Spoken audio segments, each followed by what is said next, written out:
አባት ሁለት ሴት ልጆቹን ዳረ። አንዷን ለገበሬ አንዷን ደግሞ ለሸክላ ሰሪ ነበር የዳረው። ከዓመታትም በኋላ ሊጠይቃቸው ብሎ ከሀገር ወጣ። ጥየቃውን የቤቱ ታላቅ ከሆነችው ለገበሬው ከዳራት ልጁ ነው የጀመረው። እሷም እጅግ በደስታ ተቀበለችው። እንዴት ነሽ? ኑሮ እንዴት ይዞሻል? በምን እየኖርሽ ነው ብሎ ጠየቃት። ባለቤቴ መሬት ተከራይቶ ነው ያረሰው፣ እህሉን ደግሞ በብድር ነው የወሰደው። አሁን ዘርቶታል። ዝናብ እየጠበቅን ነው። ከዘነበ ምርቱ ጥሩ ይሆናል፣ ኑሯችንም ይሻሻላል። ካልዘነበ ግን አደጋ ውስጥ ነን አለችው።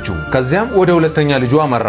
እሷም በደስታ ተቀበለችው። ኑሮ እንዴት ነው? በምንስ ነው የምትኖሩት አላት። ባለቤቴ በብድር ነው የሸክላ አፈር የገዛው። አሁን ብዙ የሸክላ ምርት አዘጋጅቶ መድረቁን ነው እየተጠባበቀ ያለው። በየቀኑ ፀሐይ የሚወጣ ከሆነ ምርቱ ይሄድለታል፣ በኑሯችንም ላይ ለውጥ ይኖራል። የሚዘንብ ከሆነ ግን ሸክላው ይበላሻል አለችው። አባትም ልጆቹን ከጎበኘ በኋላ ወደ ሀገሩ ተመለሰ። ቤት ሲደርስም የልጆቹ እናት ስለ ሁኔታው ጠየቀችው። እሱም እንዲህ አላት፣ ከዘነበም እግዚአብሔር ይመስገን በይ፣ ካልዘነበም እግዚአብሔር ይመስገን በይ አላት። እንዲህ ነው የህይወት ነገር። አንዱ የሚፈልገውን ሌላ አይፈልገውም።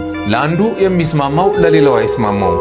ለአንዱ መሰናክል ለሌላው ደግሞ የስኬት መንገዱ ነው። ብናዝንም ብንደሰትም ብናጣም ብናገኝም እግዚአብሔር ይመስገን። በማህበራዊ ሚዲያ ሲዘዋወር ካገኘሁት ታሪክ አቀረብኩላችሁ።